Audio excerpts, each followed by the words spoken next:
بالله من الشيطان الرجيم بسم الله الرحمن الرحيم زين للناس حب الشهوات من النساء والبنين والقناطير المقنطرة من الذهب والفضة والخيل المسومة والأنعام والحرث ذلك متاع الحياة الدنيا والله عنده حسن المآب قل أنبئكم بخير من ذلكم للذين اتقوا عند ربهم جنات تجري من تحتها الأنهار خالدين فيها وأزواج مطهرة ورضوان من الله والله بصير بالعباد صدق الله العظيم. سورہ آل عمران کی آیت نمبر 14 اور 15 اس کی تلاوت کی گئی. ان آیتوں کا ترجمہ یہ ہے: فریفتہ کیا ہے لوگوں کو مرغوب چیزوں کی محبت نے، جیسے عورتیں، بیٹے، سونے اور چاندی کے جمع کیے ہوئے خزانے اور نشان لگائے ہوئے گھوڑے اور مویشی اور کھیتی. یہ سامان ہے دنیا کی زندگی کا اور اللہ کے پاس اچھا ٹھکانہ ہے. کہہ دیجئے کیا میں تمہیں ان سے بہتر کی خبر دوں؟ پرہیزگاروں کے لیے ان کے رب کے پاس باغ ہیں جن کے نیچے نہریں چلتی ہیں، وہ ان میں ہمیشہ رہیں گے، اور بیویاں ہیں پاک صاف، اور اللہ کی رضامندی حاصل ہوگی، اور اللہ کی نگاہ میں ہیں اس کے بندے. کچھ پچھلے دنوں سے ہم سنتے آئے ہیں کہ یہود اور نصارہ ان کے پاس آسمانی کتابوں کا علم تھا اور وہ حقیقت کو جانتے تھے اور دل سے مانتے بھی تھے، لیکن نافرمانی پر اترے ہوئے تھے اور اسلام کی مخالفت پر اترے ہوئے تھے. تو اسلام کی مخالفت کی وجہ کیا ہے؟ اسلام اور ایمان کا ویرودھ کیوں؟ یہ قرآن بتا رہا ہے ان آیتوں کے اندر. آج کے دور میں کبھی کبھی کیا ہوتا ہے کہ آدمی بیمار ہوا، ڈاکٹر کے پاس گیا، تو بہت سے مرتبہ ہوتا ہے کہ ڈاکٹر سے صحیح بیماری پکڑی نہیں جاتی. جب تک صحیح بیماری پکڑی نہیں جائے گی وہاں تک اس کا اصل علاج بھی ممکن نہیں. اسے پھر مریض کو بھی پریشانی ہوتی ہے، اس کے رشتہ داروں کو بھی پریشانی ہوتی ہے، ڈاکٹروں کو بھی حیرانی ہوتی ہے. اصل ہے بیماری کا پکڑا جانا، تشخیص مرض. قرآن نے اوریجنل بیماری بتلائی کہ یہودی کیوں نہیں مانتے اسلام، عیسائی کیوں نہیں مانتے اسلام. اللہ تعالیٰ فرماتے ہیں کہ اس کی وجہ یہ ہے کہ دنیا میں اللہ تعالیٰ نے بہت ساری چیزیں لوگوں کی پسندیدگی بنائی ہے کہ لوگوں کو پسند آتی ہے ایسی چیزیں.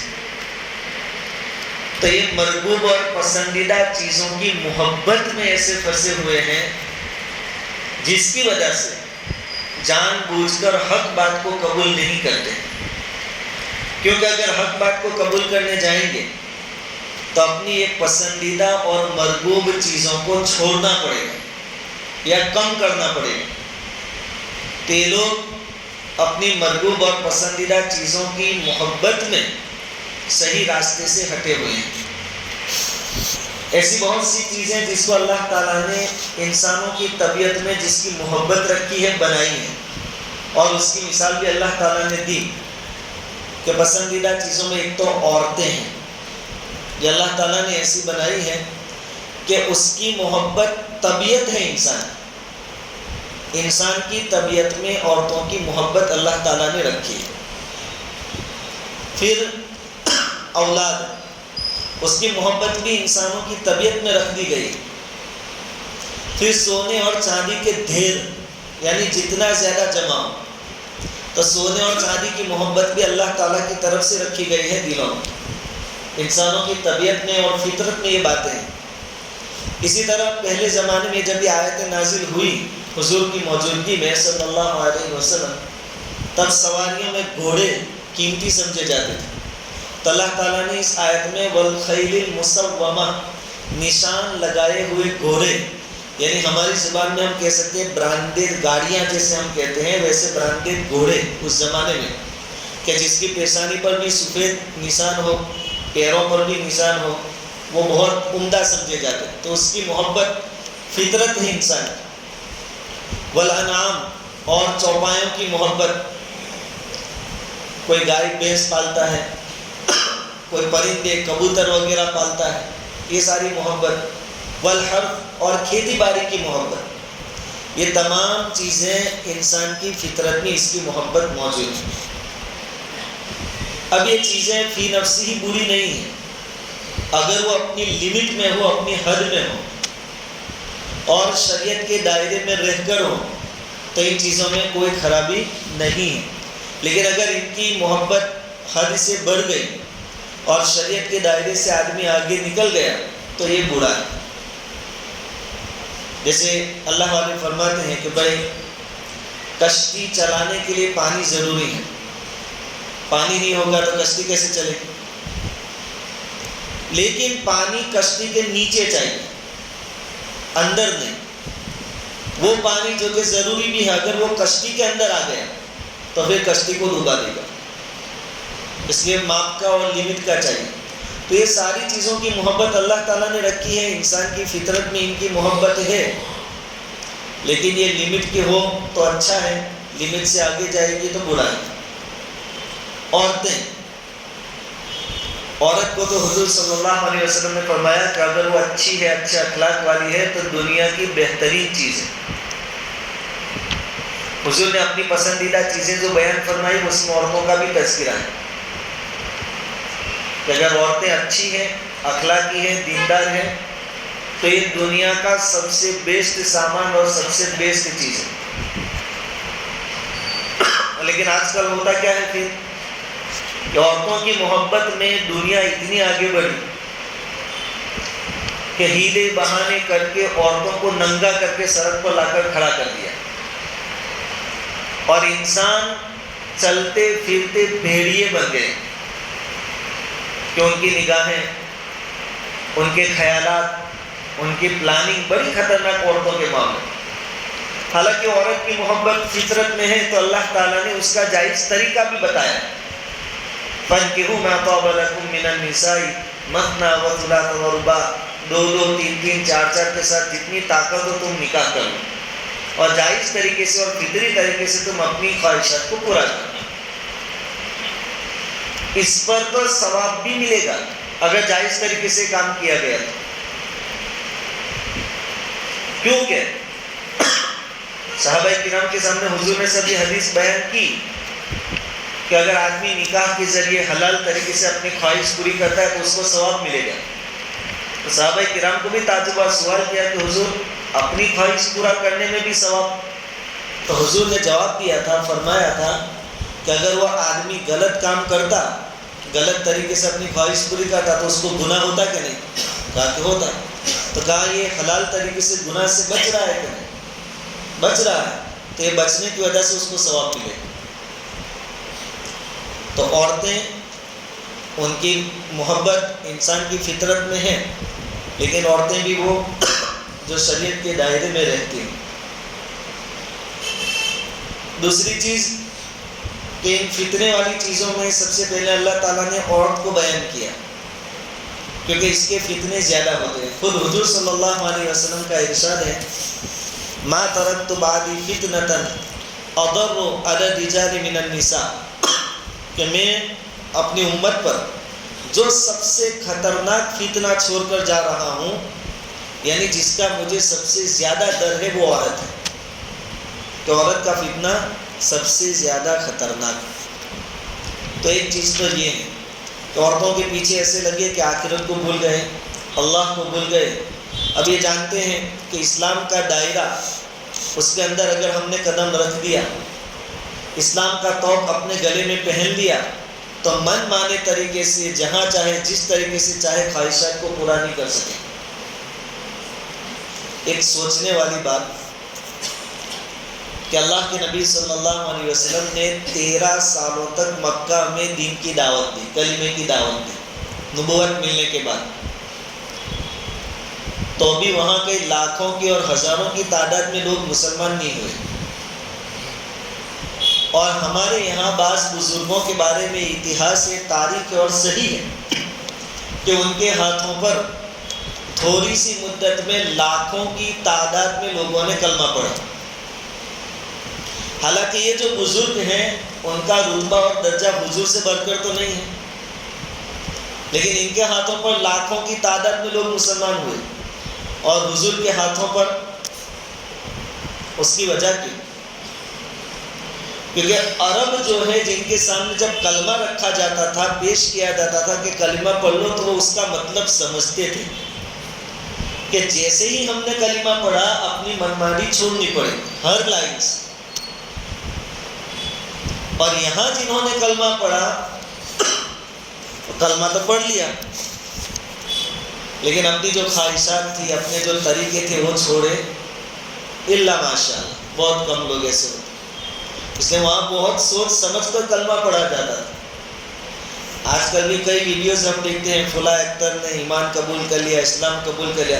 اسلام قبول کرنے کے بعد چینجنگ نہیں آتی جاتی، ان کی لائف اسٹائل، ان کے طور و طریق جیسے ہوتے ویسے ہی رہتے، یعنی یہ آزادانہ کلمہ پڑھتے ہیں۔ اور عرب کے سامنے جب کلمہ رکھا جاتا تھا تو وہ سوچتے تھے کہ کلمے کا مطلب کیا ہے۔ سمجھ آ گئی بات؟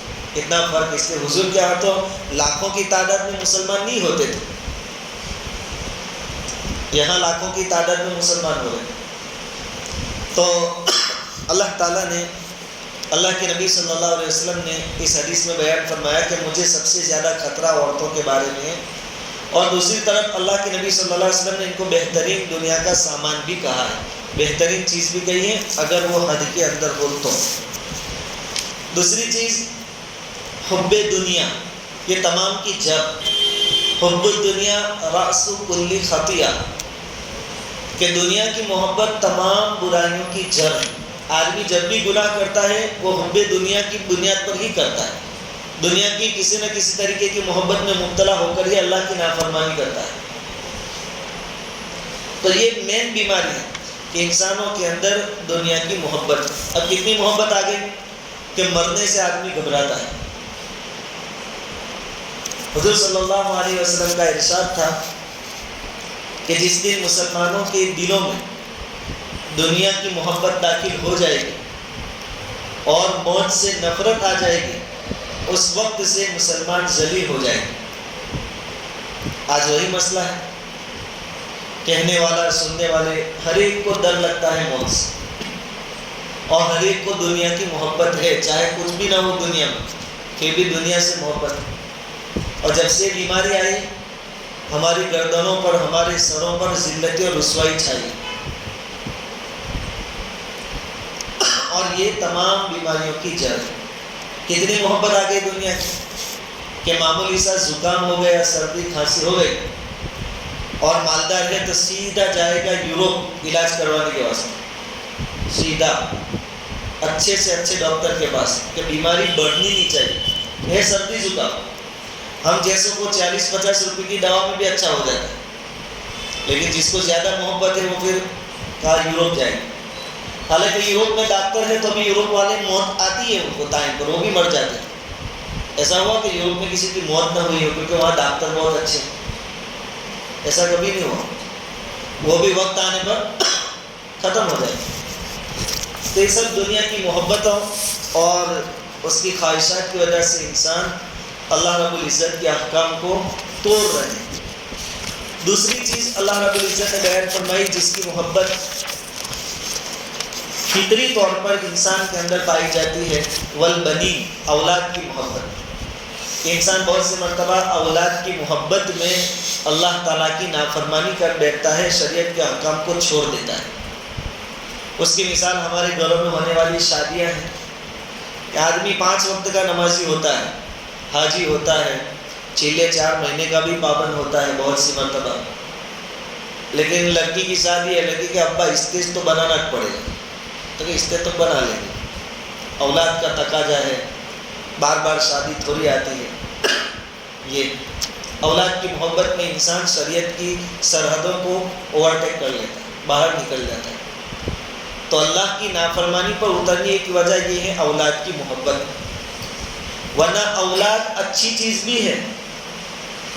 حضور صلی اللہ علیہ وسلم نے تو ہمیں ترغیب دلائی، شوق دلایا، تزوج الولود الودود، کہ نکاح بھی کرو تو ایسی عورت سے کرو جو بہت زیادہ محبت کرنے والی ہو، پیار کرنے والی ہو اور زیادہ بچے جننے والی ہو۔ تو زیادہ اولاد ہونا کوئی برا نہیں ہے، لیکن اس اولاد کی محبت میں شریعت کو کراس کر رہے ہیں، یہ برا ہے اور اس سے شریعت نے روکا ہے۔ ورنہ زیادہ اولاد ہونا یہ تو حضور کی چاہت ہے، اور حضور نے کیا کہا؟ زیادہ بچے دینے والی عورت سے نکاح کرو۔ اس کا ریزن بتایا، وجہ بتائی، فَإِنِّي مُكَاثِرٌ بِكُمُ الْأُمَمَ، کہ کل قیامت کے دن تمہارے زیادہ بچے ہوں گے تو میری امت زیادہ ہوگی، تو میں دوسرے نبیوں پر فخر کروں گا کہ دیکھو میری امت سب سے زیادہ ہے۔ تو زیادہ اولاد مطلوب ہے۔ اب ہوتا کیا ہے، یہود، عیسائی، مشرکین، کافر، ان کو حضور صلی اللہ علیہ وسلم سے دشمنی، آپ کی تعلیمات سے نفرت، اس لیے انہوں نے کیا کہا کہ اتنی زیادہ اولاد ہوگی تو کھائیں گے کیا؟ حالانکہ یورپ جہاں سے ٹرینڈ چلا ہم دو ہمارے دو، ان کے وہاں حالت یہ ہے کہ وہاں حلال جتنی اولاد ہوتی ہے اس سے زیادہ حرام اولاد ہوتی ہے۔ وہ حرام سے نہیں رک رہے، اور اسلامک ممالک کو کہتے ہیں کہ تم حلال کے دودھ پیدا کرو۔ یورپ میں جن علماء کا سفر ہوتا ہے یا جو وہاں رہتے ہیں، وہ اکثر اپنے بیانات میں کہتے ہیں کہ یہاں زنا کاری اتنی عام ہے کہ پیدا ہونے والے بچے کو پتہ نہیں ہوتا کہ میرا باپ کون ہے۔ تو خود کا حال یہ ہے عیسائیوں، یہودیوں کا، مشرکین کا اور اسلام کے دشمنوں کا کہ حرام کے اولادیں دگلے بند ہیں ان کے، اور ہمیں سکھا رہے ہیں کہ بچے 2 ہی اچھے، زیادہ ہوں گے تو کھائیں گے کیا، کھلائیں گے کیا۔ ابھی تازہ مثال کہ بھائی ہمارے ملک میں جن نیتاؤں کی طرف سے یہ آواز اٹھائی جاتی ہے کہ اب 2 بچوں والا قاعدہ لانا پڑے گا، وہ خود اپنے ماں باپ کی 6ٹھی 7ویں اولاد ہے۔ سوچنے والی بات۔ اصل مسئلہ یہ نہیں ہے کہ کیا وہ بھی جانتے، کئی سالوں سے ویگنانک قسم کے لوگ یہ چیتاونیاں دے رہے ہیں، وارننگ دے رہے ہیں کہ اتنے سالوں کے بعد دنیا میں خوراک کی تنگی ہوگی، کھانے کو نہیں ملے گا، کیونکہ دنیا کی آبادی بڑھ رہی ہے۔ کسی نے 2012 کا کہا تھا، کسی نے 2020 سال کا کہا تھا، یہ دنیا چل رہی ہے۔ اب یہ چائنا میں سب سے زیادہ آبادی ہے لیکن ترقی میں سب سے آگے ہوا۔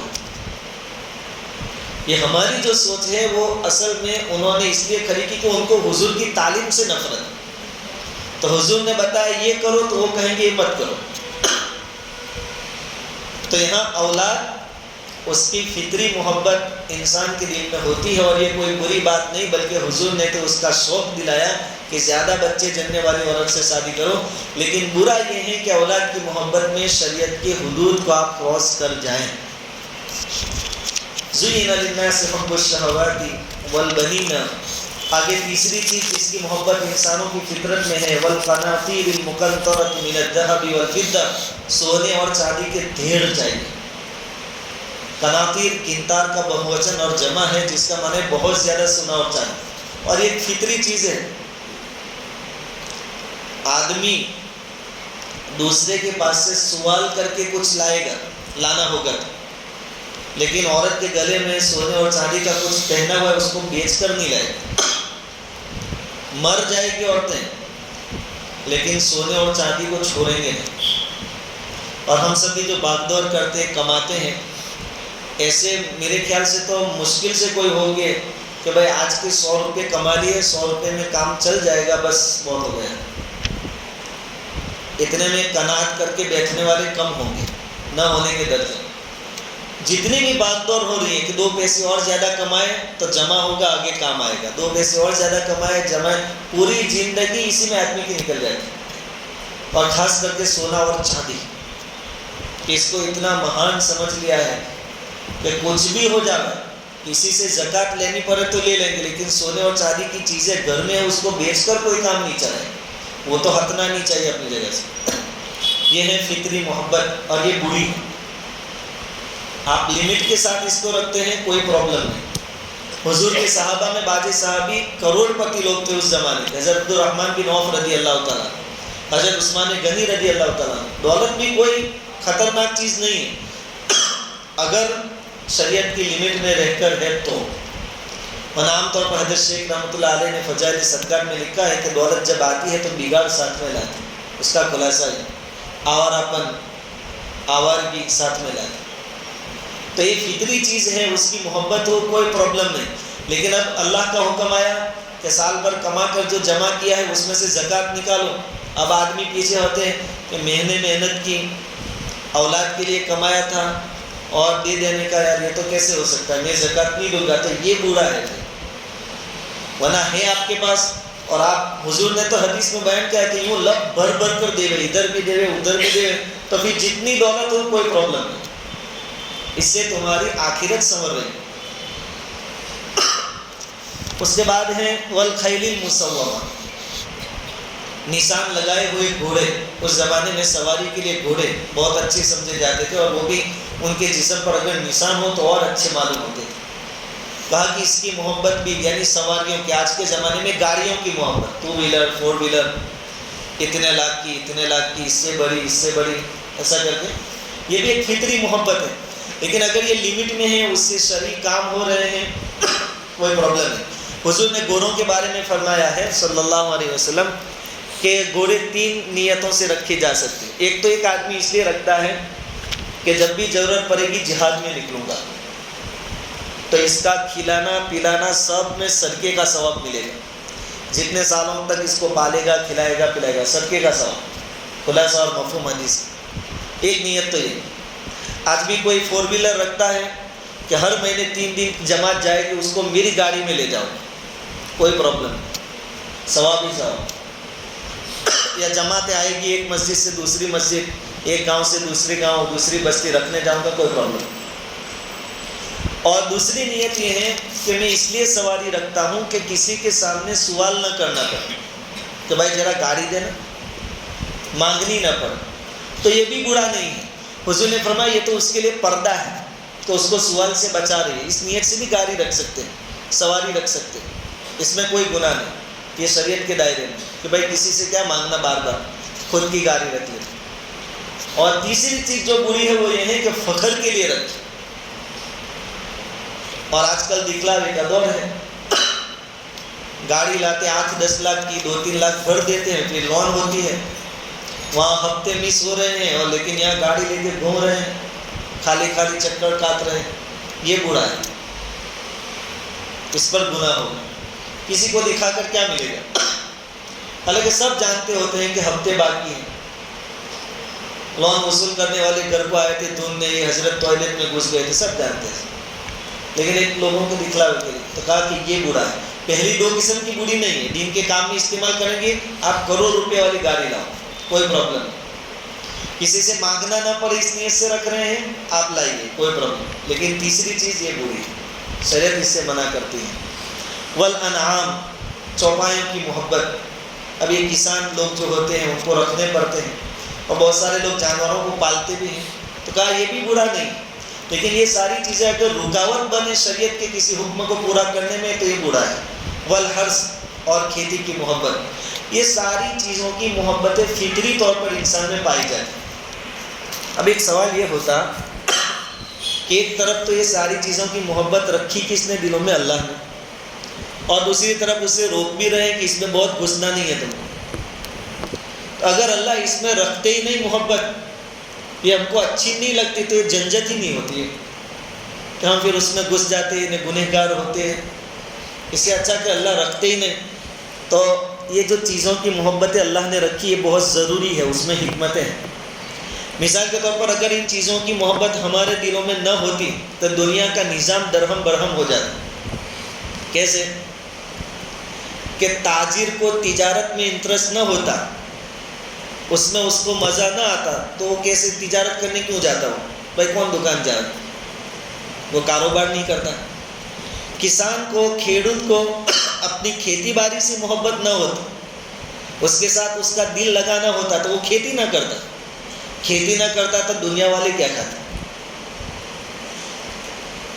مزدور کو یہ امید ہے، صبح میں نکل رہا ہے کہ میں جاؤں گا، کچھ محنت کروں گا تو کماؤں گا، اور جو کماؤں گا اس میں سے اپنی ضرورتیں پوری کروں گا، تو اس کو مزدوری سے محبت ہے، اس لیے تو وہ چوراہے پر کھڑا ہو جاتا ہے صبح کہ کوئی آوے اور کچھ کام دے میرے کو۔ اگر اس کو اس کی محبت نہ ہوتی تو وہ بھی گھر پہ بیٹھا رہتا، اور سبھی گھر پہ بیٹھے رہتے۔ مالدار بھی صبح میں نکلتا ہے، وہ جانتا پیسے ہیں اپنے پاس بہت، لیکن وہ کس کو ڈھونڈنے نکلتا؟ مزدور کو ڈھونڈنے، کہ فلاں کام تو مزدور کرے گا، میں خود تو کر نہیں سکتا۔ اگر ساروں کے دلوں کے اندر یہ محبتیں نہ ہوتی تو دنیا کا نظام چلنا کیا ہو جاتا؟ مشکل ہو جاتا، کوئی کام نہیں کرتا اور بھوکے پیاسے مر جاتے۔ اس لیے محبت ڈالنا بھی ضروری تھا، یہ حکمت کا تقاضا تھا، تو اللہ تعالیٰ نے اس کی محبت بھی ڈالی۔ دوسری حکمت کہ ان چیزوں کی محبت ہمارے دلوں میں کیوں رکھی گئی؟ وہ اس لیے رکھی گئی کہ اگر ان چیزوں کی محبت ہمارے دلوں میں نہ رکھی جاتی تو پھر جنت میں بھی یہ چیزیں ہیں، اس کا مزہ آدمی کو نہیں آتا۔ یہاں آپ نے کوئی چیز کھائی ہے تو اس کا ٹیسٹ آپ کو معلوم، اور آپ چاہتے ہیں کہ جنت میں یہ اس سے اچھی کوالٹی کا مجھے ملے۔ اب اگر یہاں آپ کو کھانے پینے میں کوئی دلچسپی ہی نہ ہوتی، قدرتی طور پر کوئی انٹرسٹ ہی نہ ہوتا، دنیا کی کسی چیز سے لگاؤ ہی نہ ہوتا، تو پھر جنت کی نعمتوں کی آپ طلب کیسے کرتے؟ اس کے لیے محنت کیسے کرتے؟ پھر تو کوئی نمازیں نہ پڑھتا، کوئی عبادت نہ کرتا۔ آپ نے جنت جوئی تھی نہ تھی؟ جب جنت چاہیے ہی نہیں تو کائیں کو پھر روزے رکھنے کے، بھوکا پیاسا رہنے کا؟ اس لیے ان چیزوں کی محبت رکھنا ضروری تھا، اللہ کی حکمت کا تقاضا تھا تو اللہ نے رکھی۔ تیسرا ریزن کہ ان چیزوں کی محبت کیوں رکھی، اور یہ وجہ اور یہ ریزن زیادہ مناسب معلوم ہوتا ہے۔ اللہ تعالیٰ نے یہ تمام چیزوں کی محبت ہمارے دلوں میں اس لیے رکھی تاکہ اللہ تعالیٰ ہمیں چیک کرے، لیبلوکم، کہ ایک طرف دنیاوی چیزوں کی محبت کا تقاضا تھا اور ایک طرف میری محبت کا تقاضا تھا۔ ہمارے امتحان کے لیے اللہ تعالیٰ نے محبت رکھی دنیاوی چیزوں کی۔ جب یہ دو تقاضے جمع ہوئے تو اس نے آگے کس کو رکھا؟ دنیا کو آگے رکھا یا مجھے آگے رکھا؟ جنہوں نے دونوں تقاضوں کے وقت اللہ کی محبت کو آگے رکھا، اس کو اللہ تعالیٰ کہتے ہیں تم کامیاب ہو گئے۔ اور جنہوں نے اللہ کو بلا دیا، اور آج ایسا ہی ہو رہا ہے کہ دنیاوی چیزوں اور ان تمام چیزوں کی خواہشات میں، محبت میں ہم اللہ کو بھول جاتے ہیں۔ اللہ تعالیٰ فرماتے ہیں ذالک متاع الحیات الدنیا، یہ تو صرف دنیاوی زندگی میں برتنے کی چیزیں ہیں، یعنی یوز کرنے کے واسطے تم کو دی۔ آپ گاڑی میں سفر کر رہے ہیں تو کچھ فیسیلیٹیز آپ کو دے دی، ٹرین میں ہے تو اوڑھنے کے واسطے کچھ دے دیا، کچھ کھانے کا دے دیا۔ اب اس پوری زندگی تو اس کو لے کر آپ گھومنے والے نہیں ہیں، تو آپ بھی جانتے ہیں کہ سفر میں ہوں وہاں تک یہ فیسیلیٹیز ہے، بعد میں نہیں ملے گی ٹرین سے اترنے کے بعد۔ تو اللہ تعالیٰ کہتے ہیں یہ ساری چیزیں دنیا میں برتنے کے لیے دی، تمہاری ضرورت پورا کرنے کے لیے دی، یہ کوئی بہت مہان اور بہت اہم چیزیں نہیں ہیں۔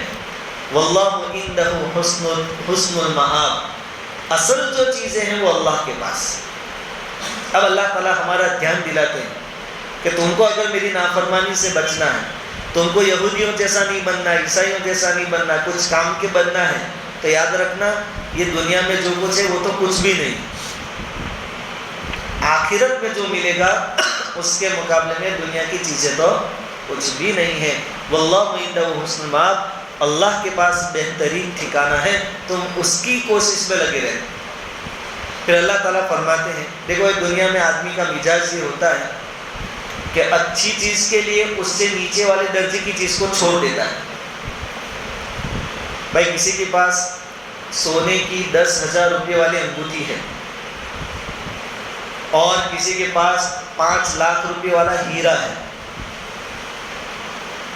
تب ہیرے کے خاطر یہ 10,000 والے انگوٹھی چھوڑنا پڑے تو چھوڑ دے گا، حالانکہ وہ سونا ہے اور یہ ہیرا ہے، پھر بھی اس کی قیمت کیا ہے؟ زیادہ ہے، تو وہ 10,000 والے کو چھوڑ دے گا۔ اللہ تعالیٰ اس مزاج کو سامنے رکھ کر ہمیں کہہ رہے ہیں کہ یہ سب چیزیں 10,000 والی، یہ کم قیمت والی ہیں، اس سے زیادہ والی میں تم کو بتاؤں۔ قل اونبئکم بخیر من ذالکم، اللہ کتنے پیارے انداز میں ہمیں کہہ رہے ہیں کہ ان تمام چیزوں سے زیادہ بہتر میں بتاؤں تم کو۔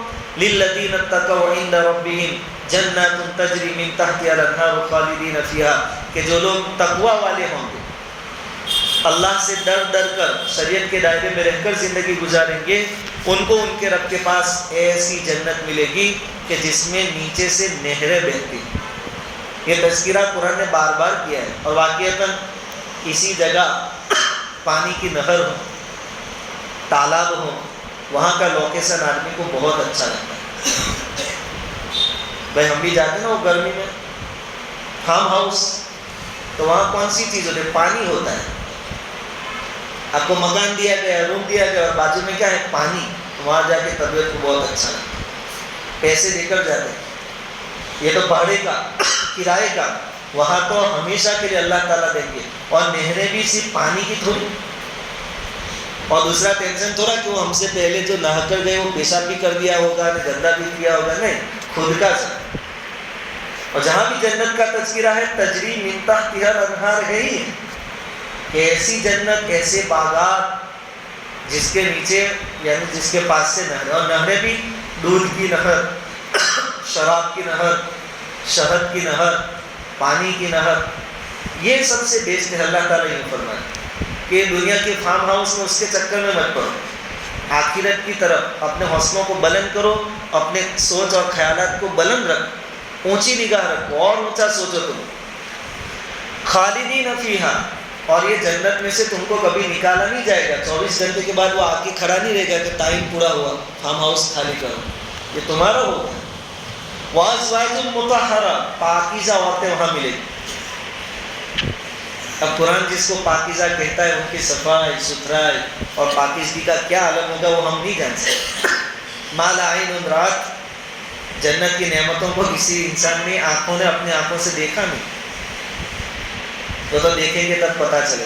یہاں دنیا میں کتنی خوبصورت عورت ہے، کتنی خوبصورت عورت سے شادی کی، کتنا بھی میک اپ کیا، لیکن میک اپ اترنے کے بعد وہی مسئلے تھے۔ اس لیے جوکس کے طور پر، لطیفے کے طور پر کہتے ہیں بھائی کہ تھوڑے کام ایسے ہیں جو صرف مرد کر سکتے، عورتیں نہیں کر سکتی۔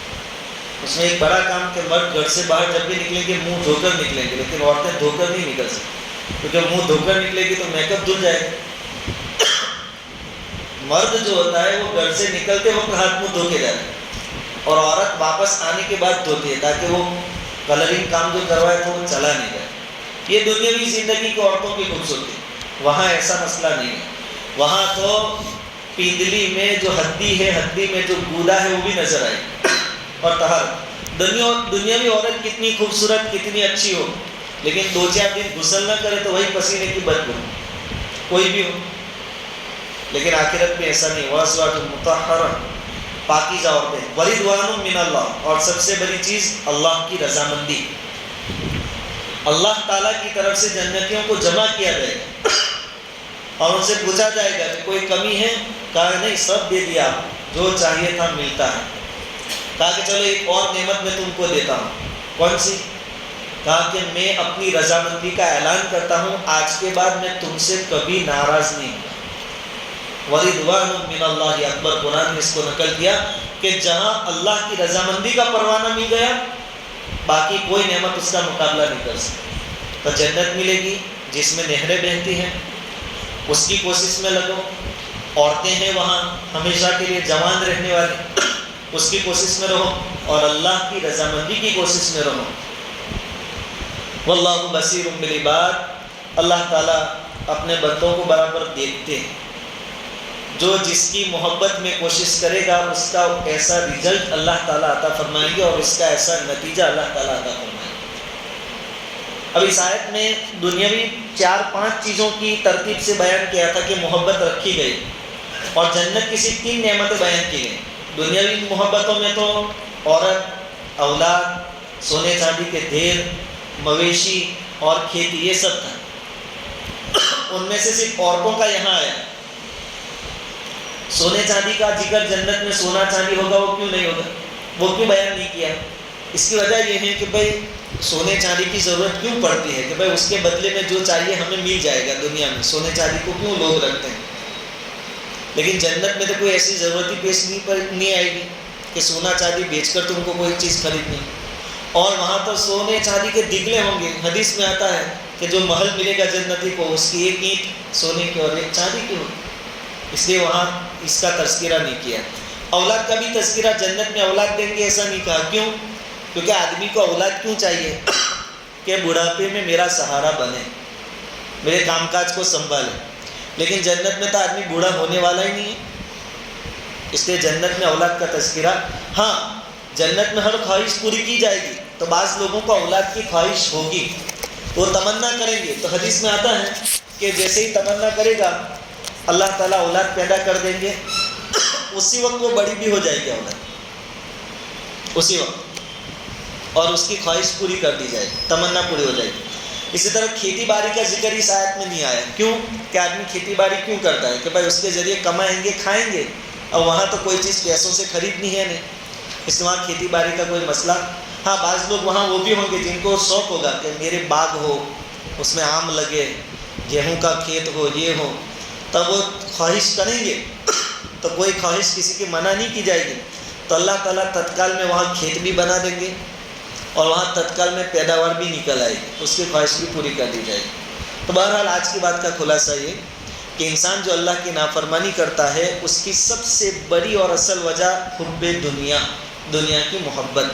اس میں سب آ گیا, دنیا کی محبت میں عورتوں کی محبت, سونے چاندی پیسوں سب کی محبت. اس پر اگر آدمی نے کنٹرول کر لیا اور جتنا ضروری ہے وہ برتنے کی اجازت, اس سے روکا نہیں, بس اتنا کر لیا, تو اس سے بہتر آخرت میں اللہ تعالیٰ نے تیار کر رکھا ہے. اللہ تعالیٰ ہر ایک کو عافیت کے ساتھ بغیر حساب کتاب کے جنت میں داخلہ نصیب فرمائے. درود شریف پڑھ لو.